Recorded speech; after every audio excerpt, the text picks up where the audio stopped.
বাতাসকে প্রকম্পিত করে একটা স্লোগান দেন, লিল্লাহি তাকবীর, লিল্লাহি তাকবীর, আল কোরআনের আলো, আল হাদিসের আলো, দুনিয়ার মুসলিম লিল্লাহি তাকবীর।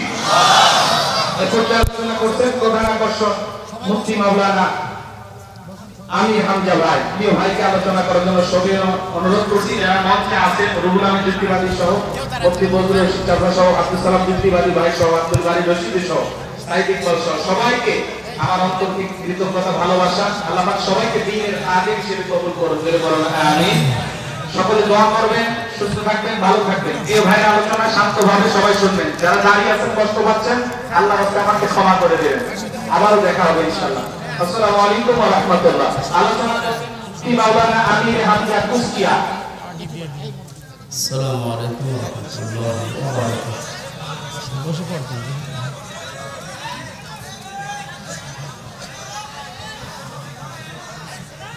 আলহামদুলিল্লাহির রহিমির রহমান الذي خلقنا للعبادة والجان وخصنا بالتكريم بين الحيوان ونشهد أن لا إله إلا الله وحده لا شريك له شهادة موصلة إلى الجنان ونشهد أن محمدا عبده ورسوله المبعوث فينا بالهدى ودين الحق ليظهره على الأديان صلى الله عليه وعلى آله وأصحابه الكرام ما دام الشمس والقمر بجريان والنجم والشجر يسجدان فقد قال الله تعالى في كلامه المجيد وبرهانه التوحيد أعوذ بالله من الشيطان الرجيم بسم الله الرحمن الرحيم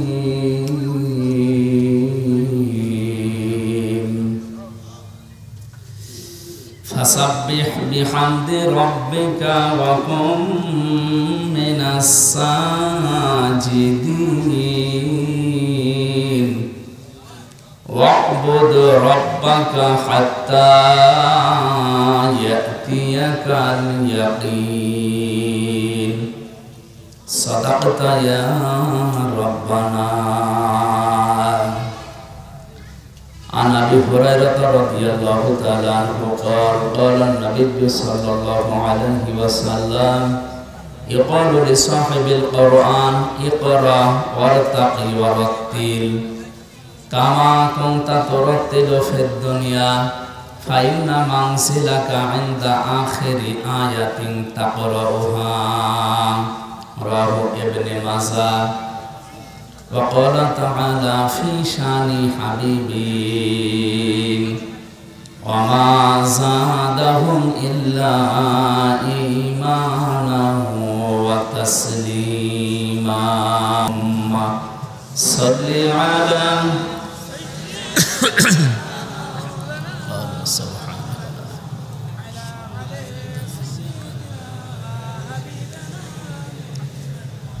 بلغ العلا بكماله كشف الدجى بجماله حسنت جميع خصاله صلوا عليه. সুন্নাত নয় শুধু দাওয়াতের মেহমান, সুন্নাত নয় শুধু খাওয়া শেষে মধুপান, আরো কিছু সুন্নাত আছে তুমি জানো কি? জানলেও জীবনে কখনো তা মানো কি? সুন্নাত শুধু নয় নির্জন ধ্যানে যাওয়া, আর সুন্নাত হলো পাথরের আঘাত খাওয়া। সুন্নাত শুধু নয় মাজলুম সহায়ক, সুন্নাত অহুদে জালিমের প্রতিরোধ, মহাব্বতে তার সুদিনের সাথী তুমি, দুর্দিনেও তার পাশে থাকো কি, আরো কিছু সুন্নাত আছে তুমি জানো কি, জানলেও জীবনে কখনো তা মানো কি। সুন্নাত কোরআনের সমাজ বিনির্মাণে বৈরী সকল পথ মারিয়ে চলা, সুন্নাত দাওয়াতে দিনের পাশাপাশি ইসলাম রক্ষায় হাতে তলোয়ার তোলা। সুন্নাত শুধু নয় নমনীয় আলাপন, সুন্নাত প্রয়োজনে হুঙ্কার গর্জন, সুন্নাত শুধু নয় মেশতরাতে যাওয়া, আর সুন্নাত হলো রাষ্ট্রনায়ক হওয়া, মহাব্বতে তার খালিদ ওমর আলী, হামজার মতো তার পাশে থাকো কি, আরো কিছু সুন্নাত আছে তুমি জানো কি, জানলেও জীবনে কখনো তা মানো কি। আলহামদুলিল্লাহ।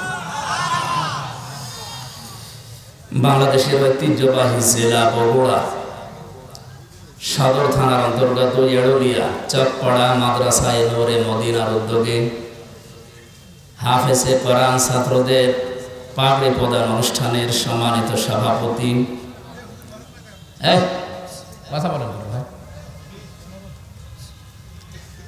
হাজারো আলেমের উস্তাদ বিশিষ্ট ইসলামিক চিন্তাবিদ যারা মাওলানা শহীদুল ইসলাম দামাত বারকাতুহুল আলিয়া এসেছে, উস্তাদ এসেছে,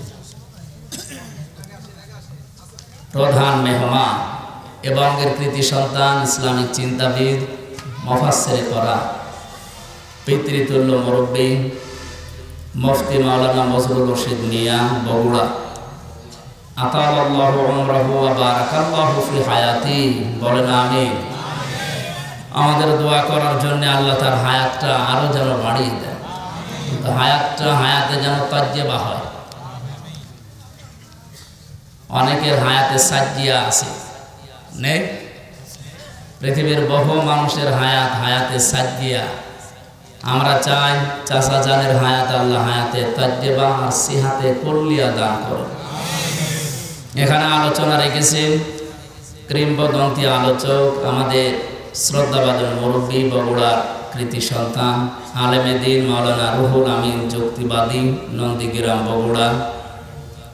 আলোচনা রেখেছেন ডক্টর মাওলানা আব্দুল বারী রশিদি, মাওলানা আব্দুল সালাম যুক্তিবাদী, অধ্যাপক মাওলানা আবুল কালাম আসাদ পাবনা, মাওলানা সাইদ ইকবাল হাবিবি নওগাঁ।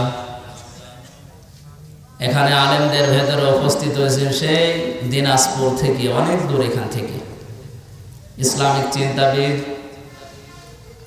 এই বাংলাদেশে ঈদের নামাজ যত জায়গায় হয় সবচাইতে বড় ঈদগাহ ময়দান গড়ে শহীদ, নাম শুনেছে? সেখানকার খতিব হাফেজ মাওলানা মাহফুজুর রহমান দিনাজপুরি দামাত বারকাতুহুল আলিয়া এসেছেন দিনাজপুর থেকে মাওলানা হারুনুর রশিদ। আমি তো নাম অনেক আলেমের জানি না, বহু আলেম এসেছে আজকে।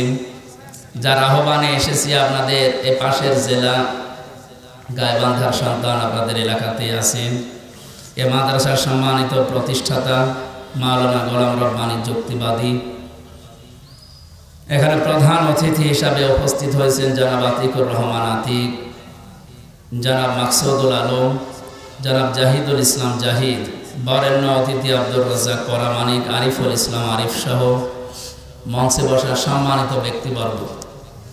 আমার সাথে সেই চুয়াডাঙ্গা থেকে, আমার তো কুষ্টিয়াতে বাড়ি, আমারে পার করে যাওয়া লাগে, চুয়াডাঙ্গার কৃতি সন্তান আলেমে দ্বীন মাওলানা আবু যর গেফারি এসেছেন, মাওলানা হোসাইন আহমেদ মাহফুজ এসেছেন।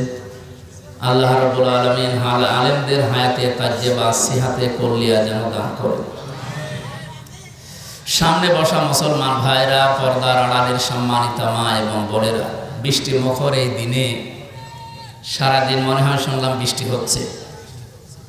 আমার সে ফজরের আজানের পর থেকে 4-5টা অনুষ্ঠান ছিল, ওগুলো বিকাল 3টা পর্যন্ত ছিলাম। ওই পর্যন্ত কল দিয়েছিলাম যে কি অবস্থা, বলছে বৃষ্টি হচ্ছে। এরপরও বলছে আসেন, হয়তো বিকেলে মাগরিবের পরে ঠিক হয়ে যাবে। যতটুকু পরিবেশ আছে এই কাদা ভেজা জায়গায়, আপনারা মাগরিবের পর থেকে বসে আছেন তো, আমার খুব অল্প সময় কিছু কথা বলবো ইনশাআল্লাহ।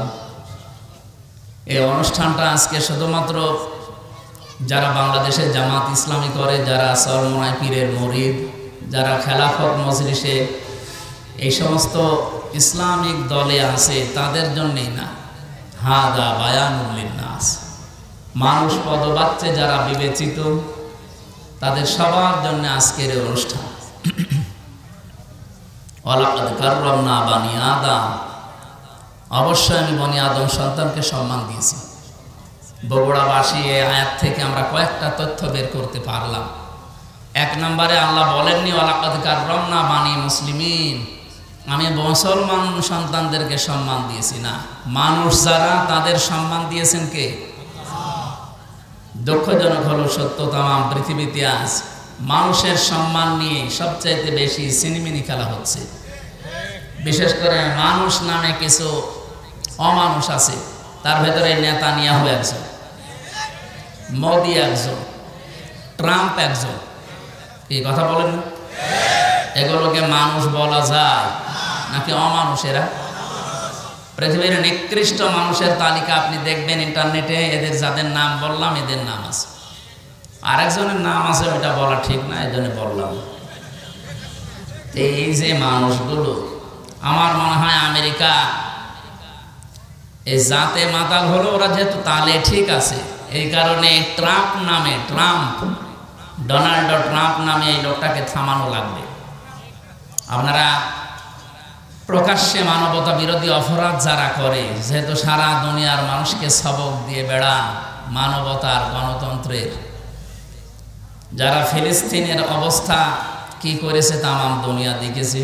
সুতরাং আমেরিকার আমার মনে হয় এই মুহূর্তে উচিত এই পৃথিবীর নিকৃষ্ট জাতি এই ইহুদিদের পক্ষ না নিয়ে, তারা যেহেতু খ্রিস্টান, তাদের নবী হযরতে মুসা ঈসা আলাইহিস সালামকে এই ইহুদিরা তারা হত্যার দাবি করেছিল যে তাকে আমরা মেরে ফেলেছি। এমনকি তার মা হযরতে মরিয়ম আলাইহিস সালাম, তার চরিত্রের উপরে অপবাদ পর্যন্ত দিয়েছিল এই ইহুদিরা। তাই আপনারা নিজেদের জাতিকে, জাতির যারা কর্ণধার তাদেরকে যারা কলঙ্কিত করে তাদের পক্ষ অবলম্বন করবেন, এটা আপনার বিবেকে মেনে নেয়। এই জন্য বিবেক যদি কারো কাজে না লাগে, ও কিন্তু আর মানুষ থাকে না।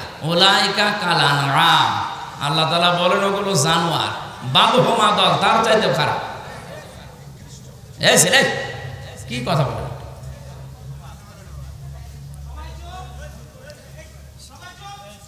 লাহুম কুলুবুন লা ইয়াফকাহুনা বিহা, এই আয়াতে আল্লাহ জানিয়েছেন যাদের কলব আছে, হৃদয় আছে, কমন সেন্স আছে, বিবেক আছে, কিন্তু এটা কাজে লাগায় না। এই মানুষগুলোর কথা বলতে বলতে আরো কয়েকটা ইন্দ্রিয় শক্তির কথা এখানে আছে। ওয়ালাহুম আয়ুনুল্লাহ ইবসিরুনা বিহা ওয়ালাহুম আযানুল্লাহ ইয়াসমাউনা বিহা। এবার আল্লাহ বলেন উলাইকা কালানা। এই যে বিবেক যারা কাজে লাগায়নি, যারা দেখার পরও না দেখার ভান করে থাকে, যারা শোনার পরও না শোনার ভান করে থাকে, এগুলো মানুষ নেই, এগুলো জানোয়ার, তার চাইতেও খারাপ। উলাইকা হুমুল গাফিলুন, এরা গাফেল। এরা কি? এদেরকে যতই কিছু বলেন এই মানুষগুলো সচেতন হবে না। এই জন্য হেদায়েত পাওয়ার জন্য কিছু রাস্তা আল্লাহ দুনিয়াতে দিয়েছে। যখন ও রাস্তা মানুষ ওভারটেক করে ফেলে, সীমা লঙ্ঘন করে ফেলে, সীমা অতিক্রম করে, তখন তার কপালে আর হেদায়েত থাকে না। এটা সূরা ইউনূসের ভেতরে আছে। ফেরাউনকে আল্লাহ রাব্বুল আলামিন শেষে আর হেদায়েত দেননি। কারণ কি? সে এমন জায়গায় পৌঁছিয়েছিল যে হেদায়েত পাওয়ার জন্য সে বর্ডার পর্যন্ত শেষ করে ফেলেছে, বর্ডারেও থাকে না। হাত্তা ইযা আদরাকাহুল গারাক ক্বালা আমানতু আন্নাহু লা ইলাহা ইল্লাল্লাযী আমানাত বিহি বানু ইসরাঈল ওয়া আনা মিনাল মুসলিমিন। ও যখন ডুবে যাচ্ছিল তখন বলেছে আমি ঈমান আনলাম। বনি ইসরাঈলরা যার উপরে ঈমান এনেছে তার উপরে ঈমান আনলাম। তারপরও সরাসরি ও আল্লাহর নাম বলে না। ও যদি বলতো আল্লাহ তুমি একজন আছো, আমি তোমাকে মানি, এই মুহূর্তে আমি সব কিছু ছেড়ে দিয়ে তোমারে বিশ্বাস করলাম। তাফসিরে ফি জিলালিল কোরআনে সাইয়্যিদ কুতুব রহমাতুল্লাহ আলাইহি লিখেছেন ওই পর্যন্ত আল্লাহ তারে মাফ করে দিত। কিন্তু না, ও আর বলে না। লা ইলাহা পর্যন্ত বলেছিল, ইল্লাল্লাহ বলতে পারে না। ইল্লাল্লাযী আমানাত বিহি বানু ইসরাঈল, তারপরও সরাসরি আল্লাহর নাম উচ্চারণ করে না। আমরা এখান থেকে একটা জিনিস দেখি, বাংলাদেশে যারা কমিউনিস্ট আন্দোলন করে আপনি দেখবেন সরাসরি তারা আল্লাহর নাম বলতে চায় না। তাদের ব্যানার, পোস্টার, ফেস্টুনে দেখবেন ওখানে আল্লাহু আকবার লেখা থাকে না, লেখা থাকে আল্লাহ সর্বশক্তিমান বা সর্বশক্তিমান মহান, এরকম বাংলা অনেক কিছু আমরা লেখা দেখি। সরাসরি আল্লাহু আকবার বলতে আপনার সমস্যা কি? আল্লাহর নাম উচ্চারণ তাদের কাছে এত কষ্ট লাগে। ফেরাউনের যেমন লেগেছিল, মরে যাচ্ছে তারপরও আল্লাহর নাম সরাসরি বলে না। বলছে বনি ইসরাঈলরা যার উপরে ঈমান এনেছে আমি তার উপরে ঈমান আনলাম। ও আনা মিনাল মুসলিমিন, আমি তো মুসলমান। এরপরও ফেরেশতারা আমারে খালি পানির ভেতরে চুবায়। আল্লাহ তখন ডাক দিলেন আল আন, এখন আকাদ আসাইতা ক্বাবলু ওয়া কুনতা মিনাল মুফসিদিন। এর আগে তুমি তো বড় সন্ত্রাসী ছিলে। তুমি বলা ঠিক না, এখানে তুই বলা দরকার, কারণ তুমি শব্দটা তো সম্মানসূচক হয়ে গেল। আকাদ আসাইতা ক্বাবলু ওয়া কুনতা মিনাল মুফসিদিন, এর আগে তুই বড় সন্ত্রাসী ছিলি, ফ্যাসাদ সৃষ্টিকারী। আল্লাহ তাআলা ওই দিন ঘোষণা দিয়েছিলেন ফালিয়াউমা নুনাজ্জিকা বিবাদানিকা লিতাকুনা লিমান খালফাকা আয়া।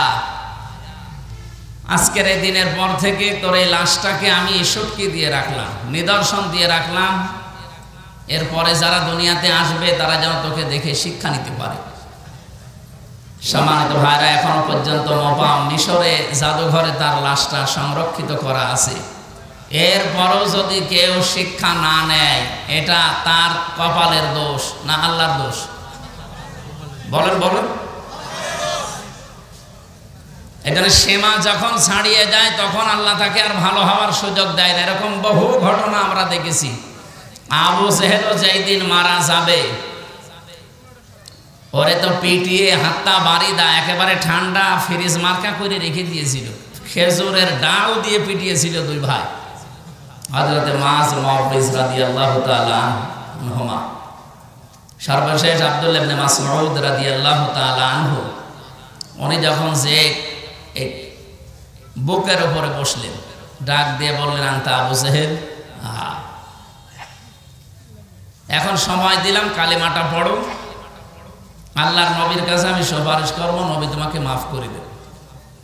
ও যদি ওই সময় পড়তো আমার মনে হয় আল্লাহ ওরে মাফ করে দিত, কিন্তু ওই সময় পড়ার তো আর কোনো কায়দা নেই। সীমা লঙ্ঘন করে ফেলেছে, এখন ওর মুখ দিয়ে আর ওগুলো আসে না, তখন উল্টা পাল্টা কথা আসে। তখনও বলেছিল আব্দুল্লাহর বেটা মোহাম্মদ তোদেরকে জাদু করলেও এখন আমার পর্যন্ত আসতে পারে না। উনি বলছে ঠিক আছে সুযোগ একবার দিলাম, একবার দুইবার তিনবার সুযোগ দেওয়ার পরও যখন সর্বশেষ সেই মুহূর্তে যদি মোহাম্মদকে আমার সামনে পেতাম, নবীজির ব্যাপারে যখন খারাপ মন্তব্য করেছে তখন ওরে আর ছাড়ে না। গলার ভেতরে ছুরি যখন চালাবে, আবু জেহেল ওই দিন বলেছিল মাসউদ গলাটা যখন কাটতেছো একটু বড় করে কাটবা, মানুষ যেন দেখে বোঝে যে নেতার মাথা। মরে যাচ্ছে, শয়তানের তেজ কমছে না, কারণ সীমা লঙ্ঘন করে ফেলেছিল। এই পৃথিবীতে কিয়ামত পর্যন্ত মানবতার সাথে ইসলামের সাথে যারা সীমা লঙ্ঘন করবে ও মানুষগুলো শেষ জীবনে ভালো হওয়ার ইচ্ছা করলেও আর হবে না, কারণ ওর সীমা শেষ। দেখেন 15.5 বছরে যারা জুলুম অত্যাচার নির্যাতন সবচাইতে বেশি করেছে, যাদের ইশারায় হয়েছে, এই মানুষগুলো এখন ভালো হওয়ার চেষ্টা করলেও হতে পারছে না। 2 দিন 5 দিন পরে এমন এমন কথা তাদের মুখ দিয়ে বের হয়, মনে হচ্ছে রে এখনো পিটিয়ে সোজা করা দরকার। এত সুযোগ দেওয়ার পরেও যদি মানুষ সংশোধন না হয়, তো ও আর আবু জেহেলের ভেতরে কোনো পার্থক্য আছে বলেন? এই জন্য আমরা সীমা লঙ্ঘনকারী যেন না হই। সীমার ভেতরে না থাকলে সর্বশেষ আপনি আর হেদায়েতও পাবেন না। এই জন্য আজকে কোরআনের অনুষ্ঠানে যারা আমরা এসেছি, এটা যেহেতু শুধুমাত্র মুসলমানদের জন্য না, বিশেষ করে ইসলামী দলের যে নাম বললাম, মনে করছি এরাই মুসলমান না। হাদা বায়ানুল লিন্নাস যখন পড়েছি, মানুষ পদবাচ্চে আমরা যারা বিবেচিত সবার জন্য কোরআন, আর মানব সন্তানকে আল্লাহ নিজে যেহেতু সম্মান দিলেন, সেই মানুষের সম্মান নিয়ে পৃথিবীতে যেমন সিনেমিনি খেলা হচ্ছে, বাংলাদেশে এই 54 বছরে খেলা হয়েছে। কথা বলেন না কেন? আগামীতে বাংলাদেশে এই মানব সন্তানদের, কালকে আমার হিন্দু বৌদ্ধ খ্রিস্টান ইহুদি প্রায় 5টা জাতির লোক ছিল কুষ্টিয়ায়, তাদের সাথে বিভিন্ন ভিন্ন ধর্ম অবলম্বী যারা, তাদের সাথে আলোচনা ছিল আমাদের কুষ্টিয়া জেলা জামাতের পক্ষ থেকে। ওনারা এখনো ভয় আছে। হিন্দু কুষ্টিয়া ঐক্য জোটের যিনি সভাপতি বলছিলেন যে আমরা ইসলামের পক্ষে আছি, কিন্তু আমাদের ভয় হয় এই 54 বছরে যারা যা কথা দিয়েছে কেউ কথা রাখে না। কার যেন একটা কবিতার শেষ লাইন আছে না, কেউ কথা, তো ওনারা বলছে আপনারা কথা রাখবে। আমাদের জেলা আমির অধ্যাপক আবুল হাশেম উনি বললেন আপনারা একটা বার শুধু একটু আস্থা রেখে দেখেন, 54 বছর তো দেখলেন, এবার শুধু ইসলামের হাতে দিয়ে দেখেন, আপনাদের বিশ্বাসের মর্যাদা আমরা রাখবো ইনশাআল্লাহ। আমিরে জামাত ডাক্তার শফিকুর রহমানকে যেভাবে আপনারা দেখেন, ওনাকে যেহেতু আমরা ফলো করে চলি, আমাদেরকেও আপনারা ওইভাবেই পাবেন। কি কথা বলবেন এখন? আমিরে জামাতের যে হাসপাতাল আছে, যে প্রতিষ্ঠান আছে, 2200 মানুষ কাজ করে, তার ভেতরে 350 হচ্ছে অন্য ধর্মের, হিন্দু খ্রিস্টান বৌদ্ধ। আমরা চাই এদেশে আমরা যারা জন্ম নিয়েছি সংখ্যালঘু সংখ্যাগুরু বলে আমরা কিছু নেই, সবাই আমরা এদেশের বৈধ নাগরিক এবং সম্মানিত মানুষ আমরা এদেশের। কথা বলেন না কেন?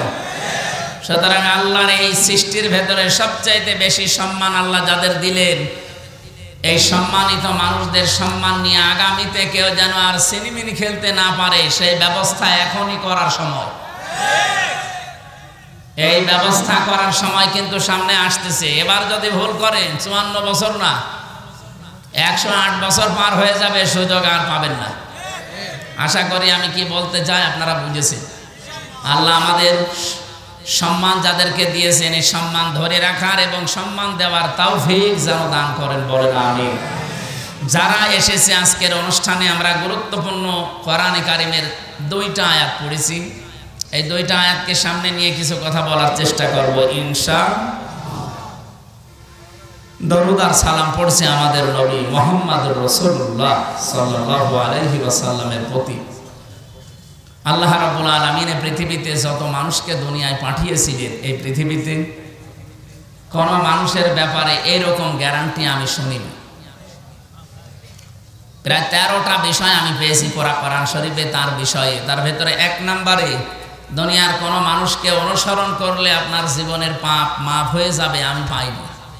কিন্তু মুহাম্মদ রাসূলুল্লাহকে অনুসরণ করে যদি জীবন চালায়, আল্লাহ তাকে মাফ করে শুধু দেবে না, আল্লাহ গ্যারান্টি দিয়েছেন, কুল ইন কুনতুম তুহিব্বুনাল্লাহা ফাত্তাবিউনি ইউহিব্বুকুমুল্লাহ ওয়া ইয়াগফির লাকুম যুনুবাকুম। হে নবী, আপনি বলুন, তোমরা যদি আল্লাহকে ভালোবাসি এই দাবি করো, ফাত্তাবিউনি, আমি রাসূলের অনুসরণ করো।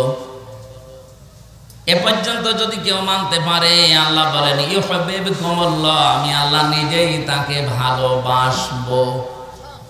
ভালোবেসেছি এ কথা এখানে নেই। ইউহিব্বু মুজারে, বর্তমান, ভবিষ্যৎ, প্রেজেন্ট, ফিউচার। কেউ যদি রাসূলকে অনুসরণ করে, আমার আল্লাহ তাকে ভালোবাসা আরম্ভ করবে। আল্লাহ যদি কাউকে ভালোবাসে, ওয়া ইয়াগফির লাকুম যুনুবাকুম, ইয়াগফির এটাও মুজারে, জামবন না দিয়ে আল্লাহ জনব দিয়েছেন বহু বছর। ওর জীবনের একটা অপরাধ আল্লাহ রাখবে না, সবগুলো মাফ করে দেবে। একটা আমার মনে হয় এখানে আমরা অনেকে জন্মের পর থেকে শুনতেছি, কয়েকটা তথ্য এখানে পাবেন যেটা এখনই আমাদের শুনলে মানতে মনে চাইবে।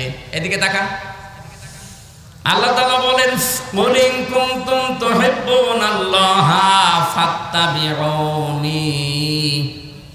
নবী, আপনি বলেন, যদি তারা দাবি করে যে আল্লাহ তোমাকে ভালোবাসি, এ দাবি আমাদের আছে না? দল আমাদের আলাদা থাকতে পারে, আল্লাহকে আমরা ভালোবাসি এ দাবি আমাদের সকলের আছে, এমনকি অন্য ধর্মের লোকদেরও আছে। কালকে যে হিন্দু দাদা কথা বলছিলেন, উনি প্রথমেই শুরু করলেন যে আমাদের আল্লাহ। প্রথমটা কথা শোনার পরে মনে করলাম একটা হিন্দু মানুষ আল্লাহর নাম বলে। ওদের ভেতরে এটা আছে, কিন্তু পারিবারিক কারণে, সামাজিক কারণে, ধর্মীয় কারণে ওরা মানতে পারে না। কিন্তু যে মানুষগুলো এগুলো ছাপিয়ে চলে যায়, তারা ঠিক মেনে নেয়। সবার ভেতরে এই আশা যে আমার ভগবান বলেন, গড বলেন, আল্লাহ বলেন, যাই বলেন না কেন, আমরা তাকে ভালোবাসি, তাকে রাজি করতে চাই। আল্লাহ পাক বলেন, দাবি যাদের আছে, হে নবী, আপনি তাদেরকে বলেন, ফাত্তাবিউনি, তারা যেন আপনার অনুসরণ করে।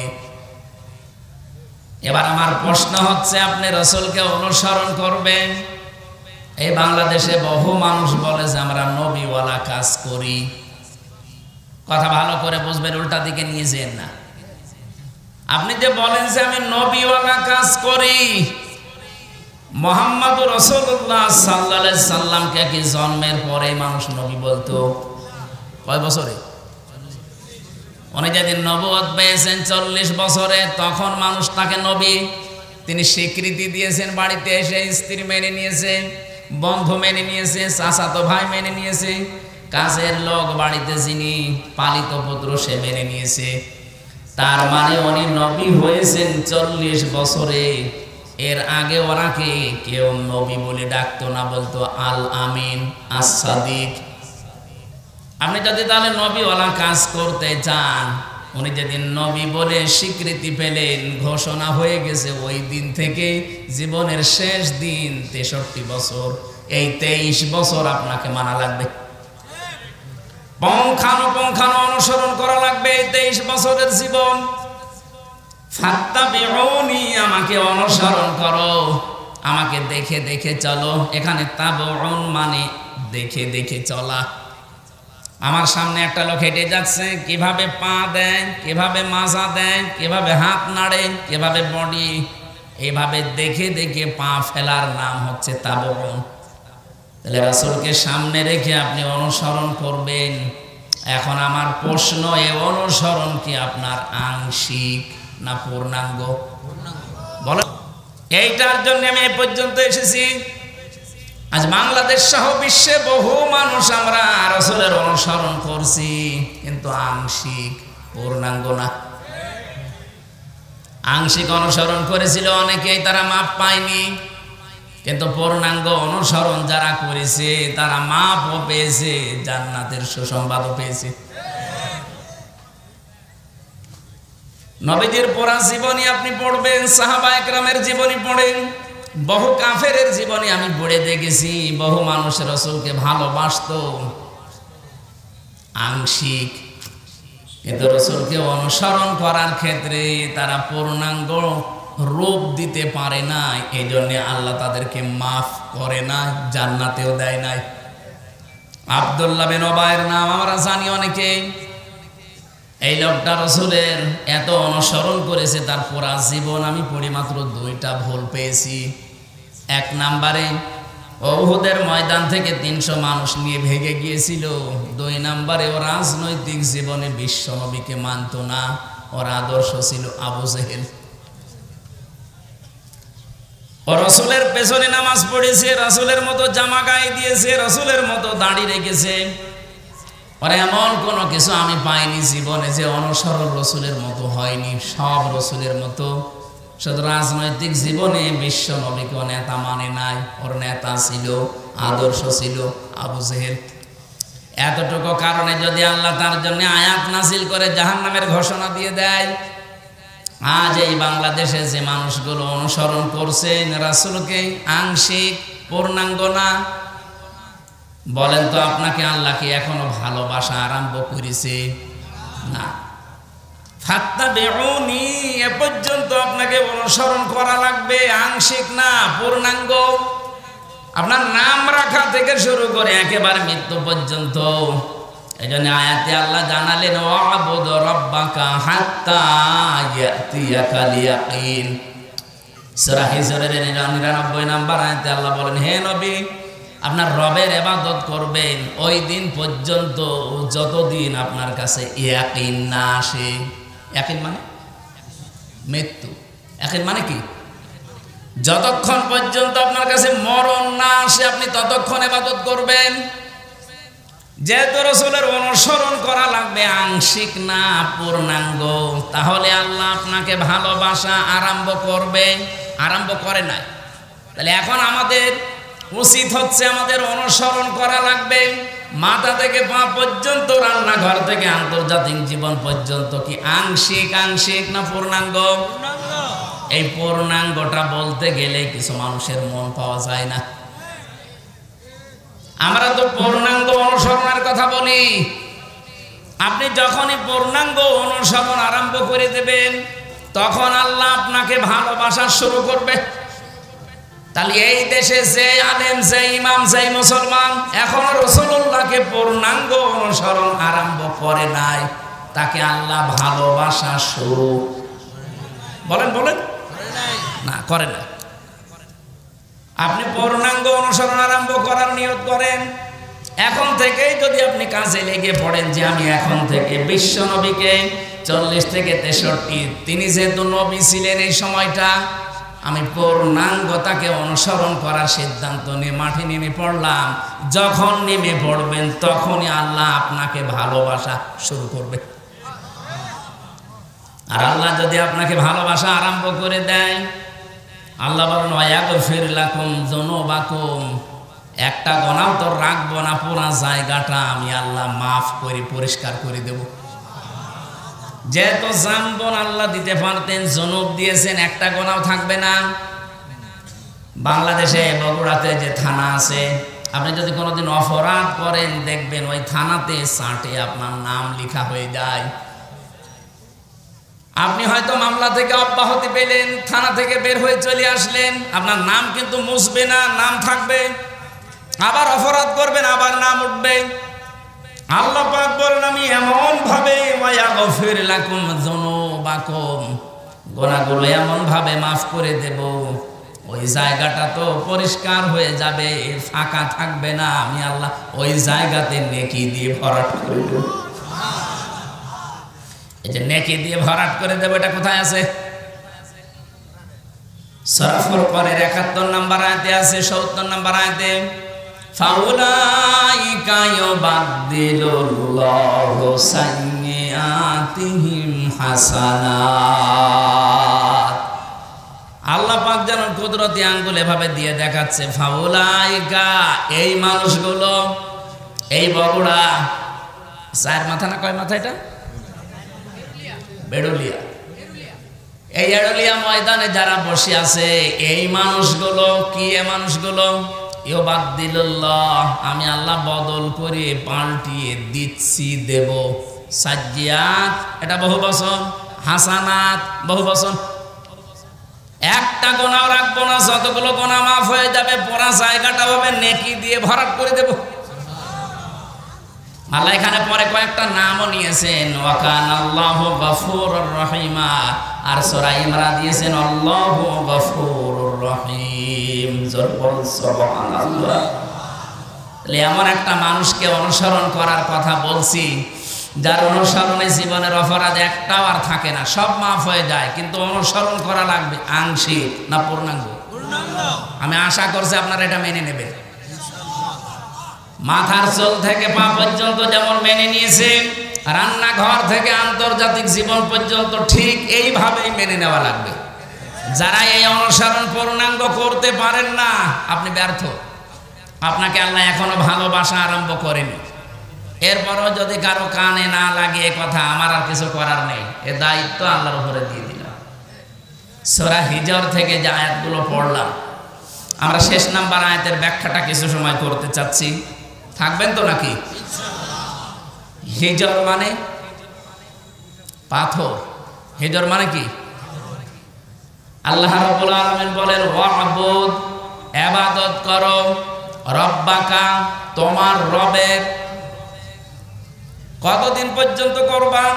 হাত্তা, যতক্ষণ পর্যন্ত ইয়াতিয়াকাল ইয়াকিন, তোমার কাছে মরণ না আসে।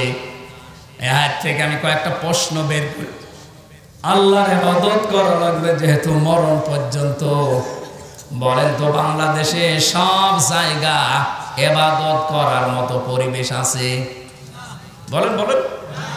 হ্যাঁ, ব্যক্তিগত জীবনে আপনি হয়তো কিছু মানতে পারেন, পারিবারিক জীবনে কিছু মানতে পারেন, তো সামাজিক জীবনে, রাজনৈতিক জীবনে, অর্থনৈতিক জীবনে, ধর্মীয় জীবনে গিয়ে, আন্তর্জাতিক জীবনে, রাষ্ট্রীয় জীবনে আমার মনে হয় ইসলামকে পূর্ণাঙ্গ মানা সম্ভব।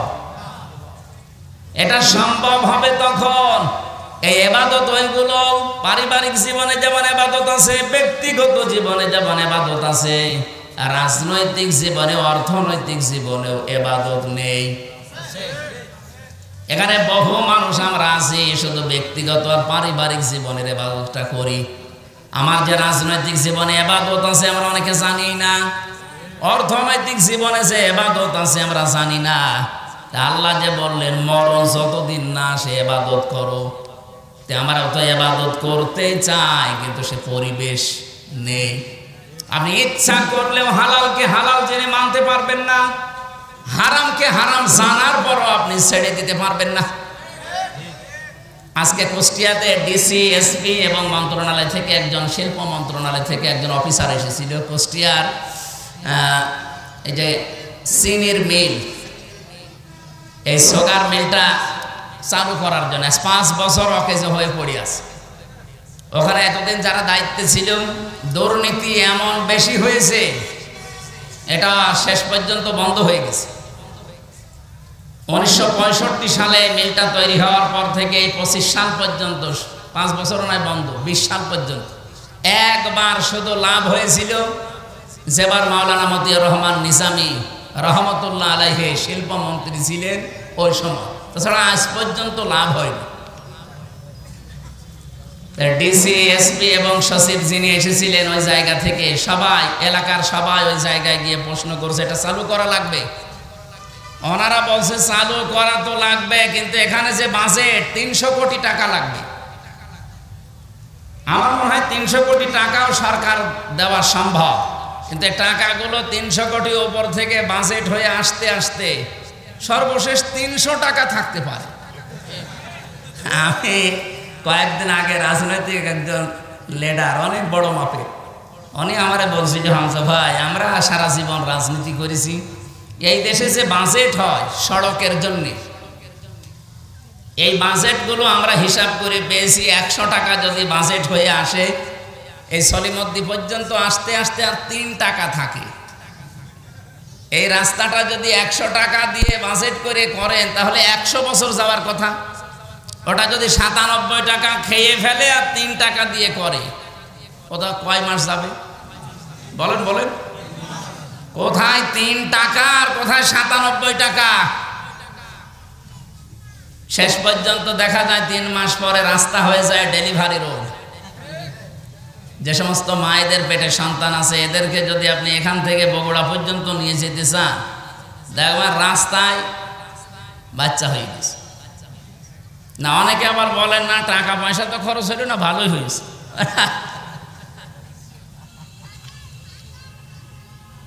তো এই মেলটা চালু করার জন্য আজকে এলাকাবাসী সবাই এসে ডিসি এসপি সাহেবকে বলছিল যে আপনারা উদ্যোগ নেন। তো উদ্যোগ নিয়ে করবে কি? কারণ এই টাকাগুলো তো আসা লাগবে জায়গা পর্যন্ত। এই জায়গা পর্যন্ত আসার আগে যদি 8-10 হাতে এগুলো বিলোতন হতে হতে শেষ পর্যন্ত 300 কোটি টাকা, সেই জায়গা থেকে যদি 3 কোটিও না বাঁচে তো ও মিল কি আমাদের আগ পর্যন্ত আর দাঁড়াবে? এই জন্য আমাদের উচিত হচ্ছে, আমি যেটা এখান থেকে বোঝাতে চাই আপনাদেরকে, ইবাদত করার মতো পরিবেশ এখানে নেই। ডিসি সাহেব প্রায় 7-8টা পয়েন্ট বলছিল যে আমি চালু করতে পারছি না, এটা শুধু আমার হাতে না, এখানে আরো অনেক ডালপালা আছে। যেন হালালকে হালাল পন্থায় এনে কাজে লাগাবেন, পারছেন না, কারণ রাষ্ট্রে ইবাদত করার মতো সেই পরিস্থিতি নেই। এজন্য আমাদের উচিত আমরা এমন একটা দেশ গড়তে চাই যেখানে আমরা নির্বিঘ্নে ইবাদত করতে পারি। কি কথা বলেন না কেন? আমাদেরকে যিনি বানিয়েছেন ইবাদত হবে তার, আমরা এমন ইবাদত করব যেন ইবাদতে বাধা না আসে। এদেশে ইবাদতে বাধা আসে না, বলেন আসে না?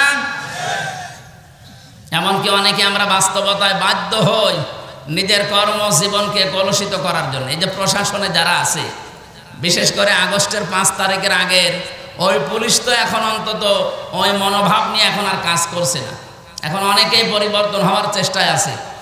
এই জন্য আমাদের দাবি হচ্ছে ইসলাম যদি এই দেশে ক্ষমতায় যায়, আমরা বহুবার বলেছি এটা আমরা, যেহেতু এই বিভাগটা প্রশাসন যেটা পুলিশ, এটা হযরত ওমর বানিয়েছিলেন। সুবহানাল্লাহ বলতে পারেন না? অথচ এদের নাম শুনলে মানুষ এখন ঘৃণা করে। এদের কিছু কাজ কারবারের কারণে জাতির কাছে আজ এরা কালার হয়ে গেছে। আমরা ইসলাম যদি দেশে আনতে পারি, সর্বপ্রথম কাজ হবে প্রশাসনে যারা দায়িত্বে আছেন, যে যে বিভাগে কাজ করেন, আপনারা 8 ঘন্টা ডিউটি করেন। শুধুমাত্র বাংলাদেশ প্রশাসনে 8 ঘন্টা, এটা ডিউটি 24 ঘন্টায়। এজন্য আমরা আশ্বাস দিতে পারি, ইসলাম যদি এসে যায় এই দেশে, আপনি 8 ঘন্টা ডিউটির পরে যেই কয় ঘন্টা ডিউটি করবেন ওভার টাইম পাবেন। বাংলাদেশে এমন কোন চাকরি আছে যে 8 ঘন্টা ডিউটি করার পরে আরো 5 ঘন্টা এমনি করা লাগে? যাই করবেন ওভার টাইম পাবেন। এই কথা বলেন না কেন? প্রশাসনকে যদি ওই নিয়মটা করে দিতাম যে 8 ঘন্টা ডিউটির পরে আরো 4 ঘন্টা যদি করেন, আপনার বেতন যদি 40,000 হয়, আরো 20,000 ওর সাথে বৃদ্ধি হবে, ও তখন ঘোষ খাওয়া বন্ধ করত। আমি একজন ওসির নাম জানি, ওনার বেতন ওই সময় 42,000 টাকা। আমি বিশ্ববিদ্যালয়ে ছিলাম তখন, ওনারে পড়াতাম মাঝে মাঝে। বেতন ওনার 42,000, অথচ ওনার স্ত্রী, মেয়ে আর ছেলে 3 জন ঢাকাতে ফ্ল্যাট নিয়ে যেখানে থাকে ভাড়া হচ্ছে 52,000। তো বাকি এই 10,000 টাকাকে ফেরেশতারা দিয়ে যায়। অবশ্যই তারা এদিক ওদিকে টান মারা লাগে। এখন সরকার যদি ওনাকে 8 ঘন্টা ডিউটির পরে আরো 4-5 ঘন্টা যে ডিউটি করে ওভার টাইম দিত, কি কথা বুঝতেছেন?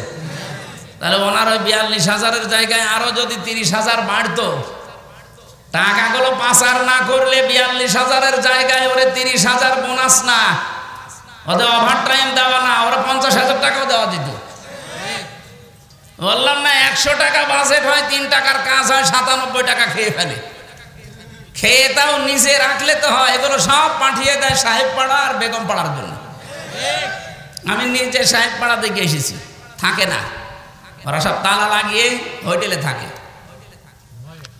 ভয়ে, কারণে বাংলাদেশের 20 লাখ বাঙালি থাকে ওখানে।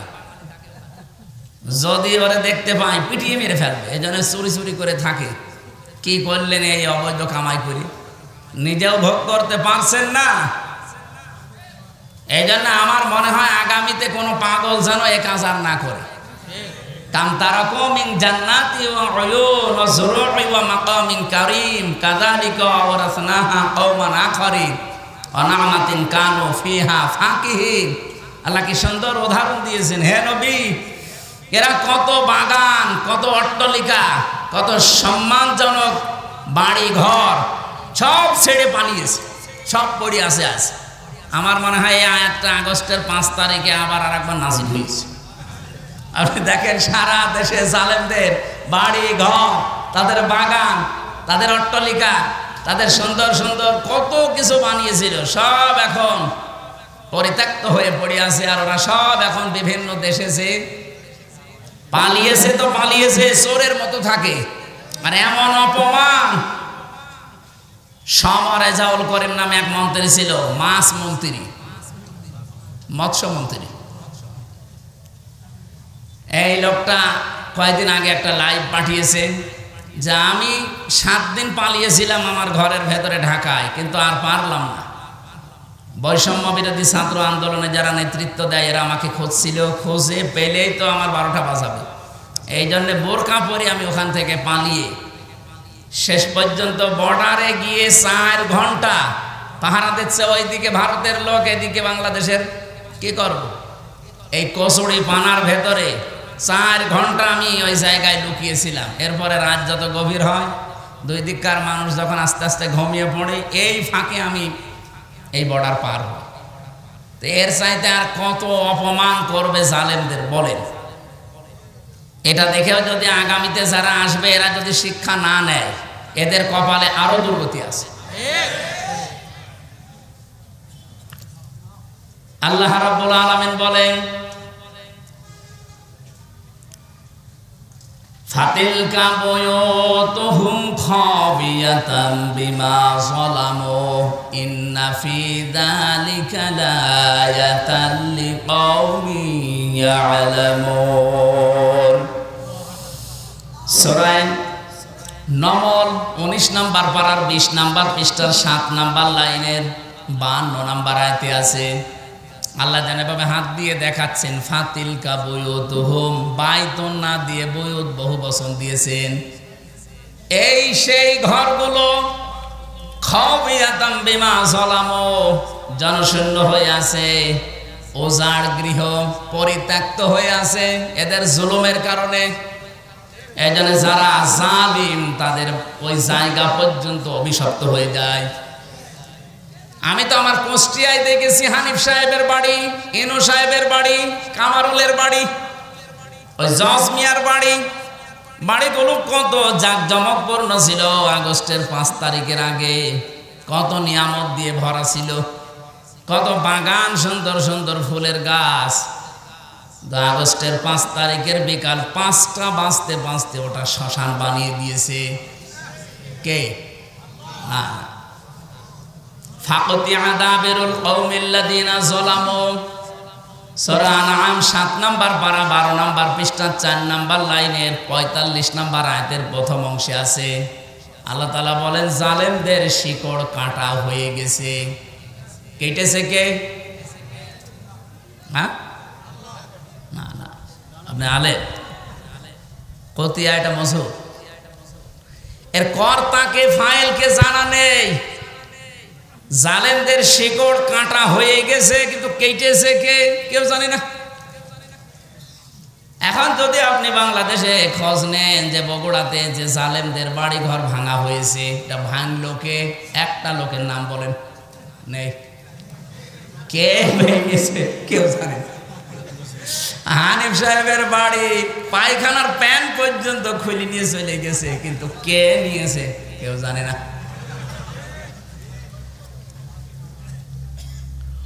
এ পর্যন্ত ছিল। আমি যদি এ পর্যন্ত আয়াত শেষ হয়ে যেত, আমি আয়াতটা পড়তাম না। এর পরেরটা আমাদের জন্য, ইন্না ফি যালিকা লায়াতাল লিকাওমিন ইয়ালামুন। ইন্না মানে অবশ্যই, ফি মানে মধ্যে। আল্লাহ আয়াতুনের আগে আবার লামে তাকিদ দিয়েছেন, অবশ্যই এর ভেতরে শিক্ষা আছে যারা জ্ঞানী তাদের জন্যে। কি শিক্ষা? জালেমদের যে শিকড় ছিল, আপনি আগস্টের 5 তারিখের দুপুর পর্যন্ত কেউ এ দেশে ভাবে না যে ও পড়িয়ে যেতে পারে। কথা বলেন, কেউ চিন্তাও করে নাই কোনোদিন। আল্লাহ পাক বলেন ওদেরকে শিকড়ের দিকে তাকান। ইউনিয়নের দারোয়ান থেকে সংসদ পর্যন্ত একেবারে থরে থরে জালেমদের সব স্তরগুলো সাজানো ছিল। একটা দুইটা না, কমপক্ষে এক একটা জায়গায় 3টার উপরে স্তর ছিল ওদের। আমি রিমান্ডে প্রায় 7 প্রকার গোয়েন্দা বিভাগের লোক পেয়েছিলাম। ওরা আমার জিজ্ঞাসাবাদ করতে আসতো। যত গোয়েন্দা বিভাগ আছে একটার পর একটা আসে আর জিজ্ঞাসাবাদ করে রিমান্ডে। সবগুলো থরে থরে সাজানো ছাত্রলীগ দিয়ে। আমার যে ধরে নিয়ে এসেছে উনিও ওখানকার, মামলার যে আয়ু সে ওখানকার, যে ম্যাজিস্ট্রেট আমার মামলায় রিমান্ড দেবে 10 দিন সেও ওখানকার, যারা রিমান্ডে আমাকে কষ্ট দেবে তারাও ওখানকার। এ মামলা যেদিন তোলা হবে, যে পিপি আছে সরকারি পিপি সে ওখানকার, এমনকি যে জজ রায় দেবে সে জজ ওখানকার। আমার কি আছে বলেন তো? আছে না, আমার শুধু একজন উকিল আছে, এরকম এক মুরব্বী উকিল, ওর কথা শুনলেও চলে না শুনলেও চলে। আমি থরে থরে দেখলাম প্রায় 7 থেকে 8 প্রকার পর্যন্ত জালেমদের স্তরগুলো সব সাজিয়েছে। ওরা শুধু এই মামলার বিষয় না, বাংলাদেশে যত দিক আর বিভাগ ছিল প্রত্যেকটা ওদের সাজানো। কিন্তু আল্লাহ পাক এমন ভাবে শিকড় কেটেছে, কে কেটেছে কেউ জানে না। এদের এত বড় শিকড় যদি কেটে ফেলা হয়, আগামীতে যারা চেয়ারে বসবেন তারাও যদি এখনই যে আন্টি শান্টি শুরু করেছেন, এইটাই যদি আপনার থাকে, আপনিও বিশ্বাস করতে পারেন 5 বছর পরে আপনার বাড়িও শ্মশান হয়ে যাবে। আশা করি কথা বুঝেছেন। এরপরও যদি না বোঝার ভান করে থাকে, আমার ওয়াজে হবে না।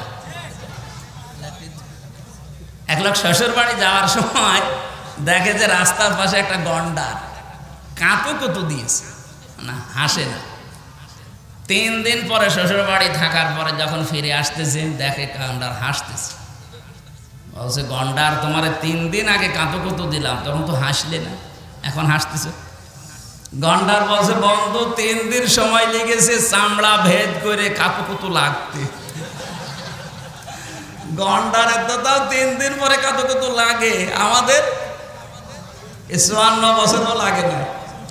এই লোকটা 54 বছর চিল্লিয়ে বেড়াচ্ছে, এই লোকটা 54 বছর চিল্লাচ্ছে, কাঁতু দেখছে কত কায়দায়। হ্যাঁ, কথা বলেন না কেন? কথা বলছেন? আমরা গন্ডারের চাইতেও, এই জন্যে গন্ডার মার্কা হলে হবে, শিক্ষা নেওয়া লাগবে এখান থেকে। ইবাদতের পরিবেশ এখনো আসে না। শুধু নামাজের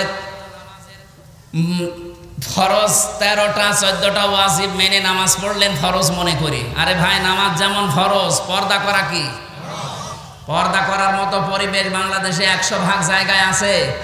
কত জায়গায় পর্দাশীল মেয়ে লোকেরা লাঞ্ছিত, অপমানিত হয়। যদি আমরা পরিবেশ তৈরি করে দিতে পারতাম, কেউ সাহস পেত না বোরকাওয়ালা পর্দাওয়ালা কোনো মেয়েকে অপমান করা।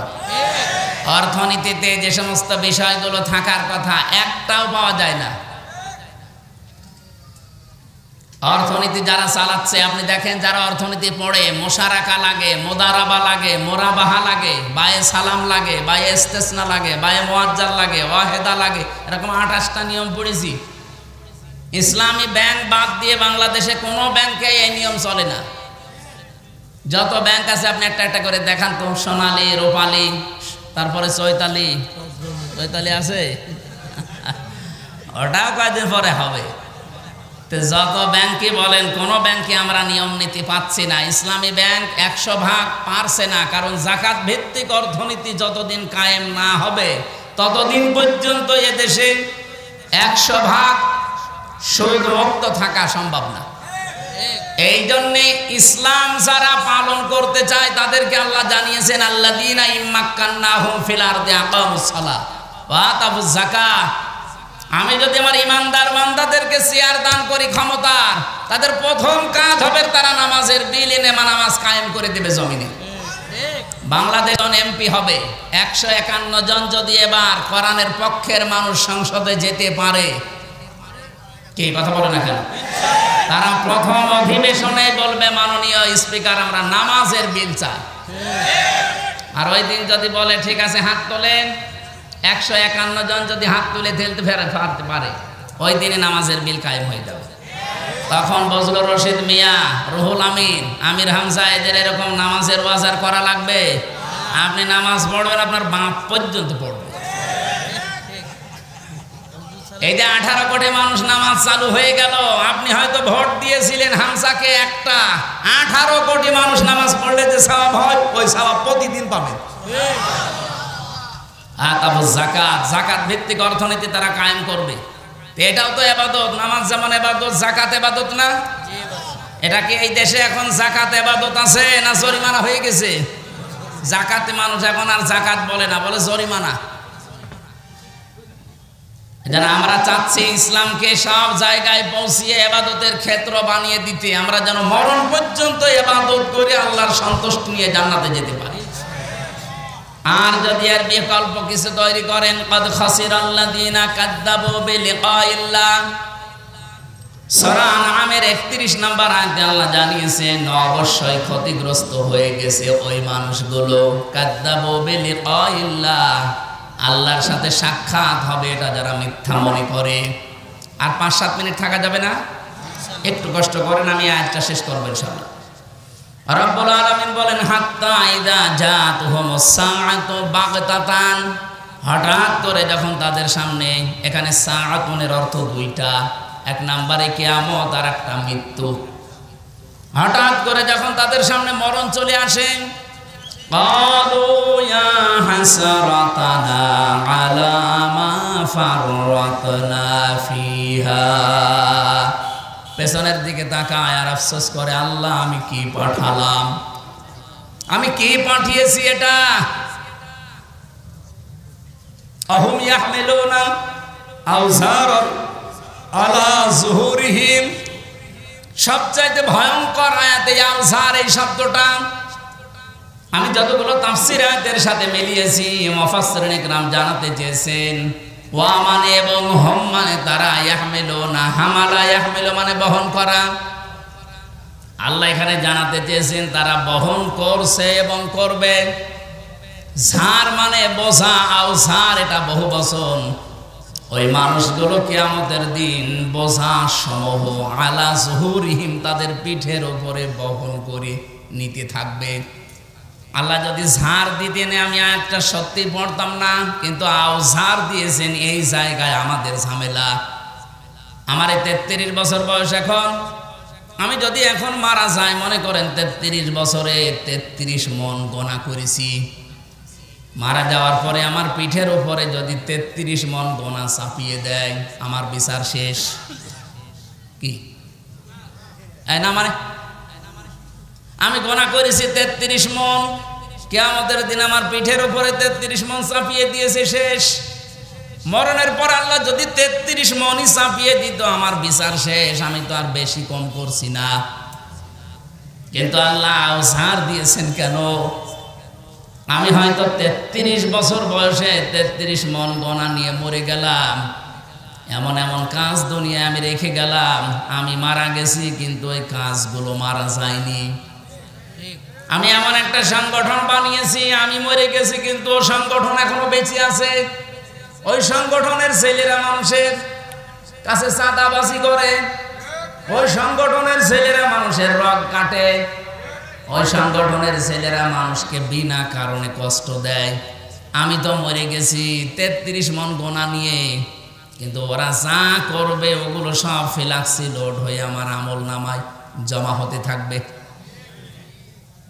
মরেছিলাম মাত্র 33 মন গোনা নিয়ে, কিয়ামতের দিন যখন আমি উঠবো 33,000 মন হয়ে যাবে। এরকম মানুষ বাংলাদেশে নেই? নাম ধরা লাগবে।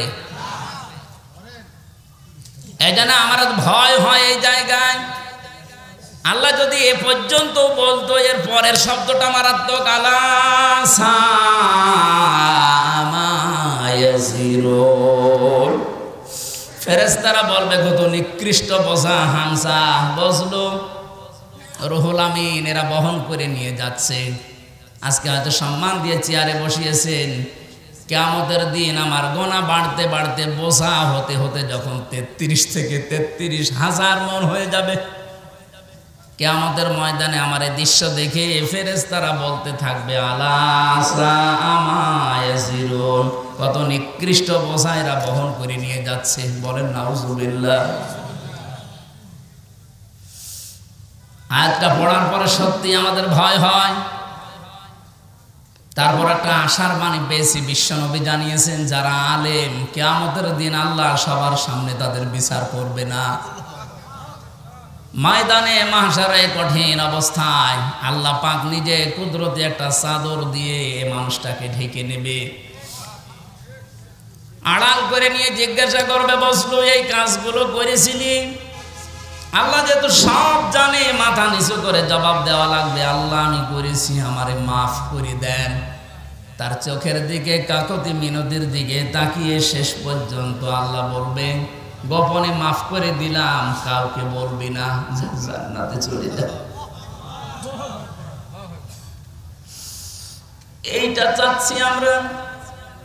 তাছাড়া আল্লাহ যদি হিসাব নেওয়া শুরু করে, এখানে যত ভালো ভালো মানুষই আমরা বসে আছি, কেউ পার পাওয়া সম্ভব না।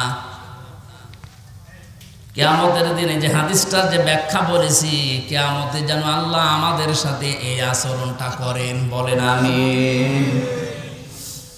দুনিয়াতে এমনও মানুষ আছে শুধু গোনায়ে জারিয়া বলি আমরা, সাদগায়ে জারিয়া, গোনায়ে জারিয়া আছে।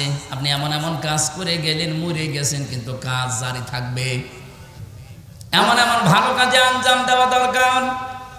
মাওলানা যুক্তিবাদী আজকে যে মাদ্রাসাটা বানিয়েছে, কিয়ামত পর্যন্ত যেটা টিকে থাকে, 4 জন হাফেজ হয়েছে, এরা আরো 4 জনকে বানাবে, এরা আরো 4 জনকে বানাবে। এলেম এভাবে ছড়াতে ছড়াতে কিয়ামত পর্যন্ত চলে যাবে। মনে হয়তো আর 20-30 বছর পরে মরে যাবে, কিয়ামত পর্যন্ত কবরের ভেতরে আমার আল্লাহ সওয়াব পাঠাতেই থাকবেন। মনে হয়তো এই গোলাম রব্বানির বয়স খুব বেশি হলো না, 40 বছর হবে। এই 40 বছরে 40 মন নেকি নিয়ে উনি মারা গিয়েছে। কিয়ামতে যখন উঠবে আমল নামায় দেখবে 40,000 মন নেকি আল্লাহ দিয়ে দিয়েছেন।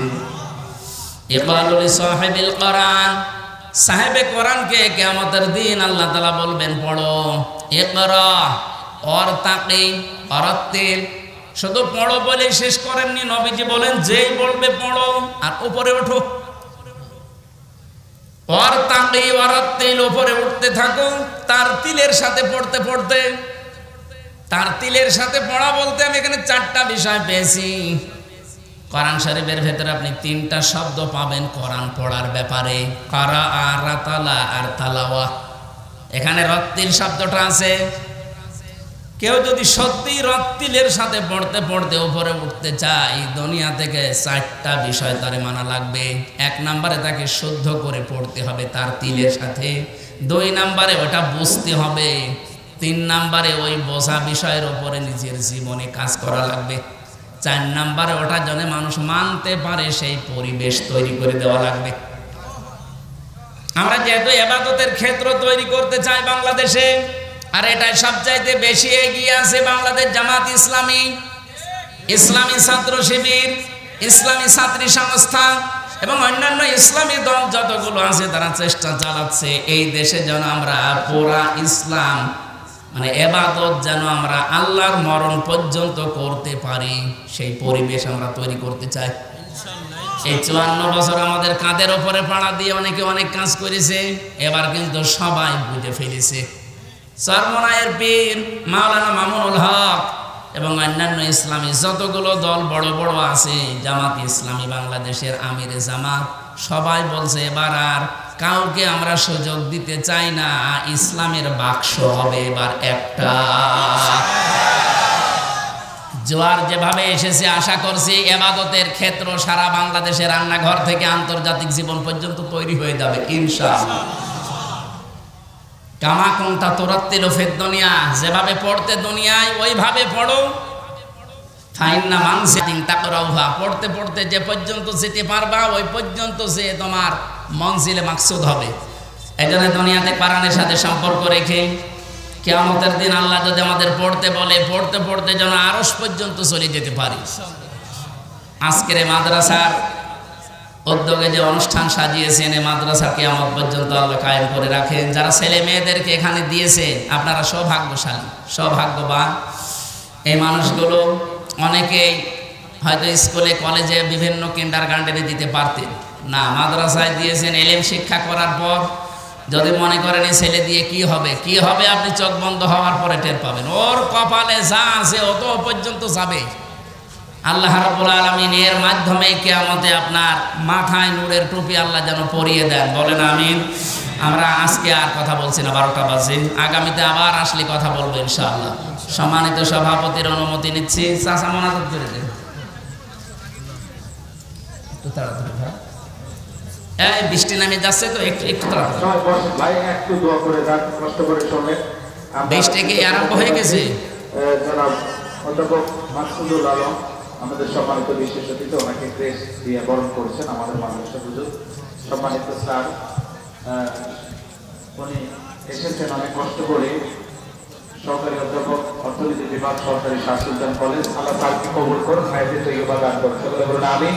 এখন দোয়া হবে, সকলে প্রাণ করে দোয়া করবেন। আর বিশেষ করে আমাদের মুরব্বী শেষ পর্যন্ত থাকলেন মুফতি মাওলানা বজলুর রশিদ মিয়া চাচা, চাচার জন্য প্রাণ করে সবাই দোয়া করুন।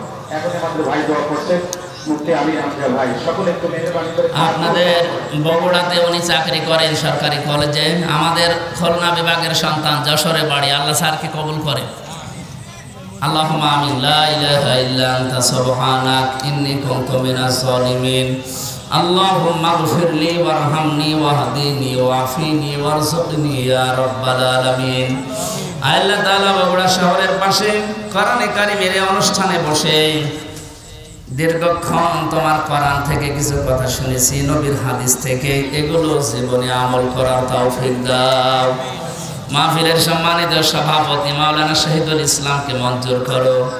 প্রধান অতিথি, আজকের মাহফিলের প্রধান মেহমান মুফতি মাওলানা বজলুর রশিদ মিয়া সহ আলহাজ মাওলানা রুহুল আমিন যুক্তিবাদী সহ যত আলেমরা এসেছে, আল্লাহ আলেমদেরকে তুমি হায়াতে তাজ্জে বাসিয়াতে কুল্লিয়া দান করো। যারা আহ্বানে এসেছি মাওলানা গোলাম রব্বানী ভাইকে মঞ্জুর করো, তার পরিবারের শান্তি দান করো। এলাকায় মাটির নিচে যত মানুষ ঘুমিয়ে আছে এদেরকে ক্ষমা করে দাও। সম্মানিত মা বোনদের জন্য আলাদা করে কিছু বলতে পারলাম না, তাদেরকে তুমি খাদিজাতুল কুবরার মতো বানিয়ে দাও। যারা কোরআনের হাফেজ হয়েছে আল্লাহ তাদের সেনাকে আরো প্রশস্ত করে দাও। এ মাদ্রাসার যত প্রয়োজন আছে এলাকার মানুষের দিল মন ঝুঁকিয়ে দাও। রব্বুল আলামিন, বারবার কথা বলি, এদেশে চর্ম চোখে যেন দেখতে পারি তোমার কালাম দিয়ে চলছে। বারাকাল্লাহু লানা ওয়া লাকুম ফিল কোরআনিল আযীম। আলহামদুলিল্লাহি রাব্বিল আলামিন। লা ইলাহা ইল্লাল্লাহু মুহাম্মাদুর রাসূলুল্লাহ। আসসালামু আলাইকুম।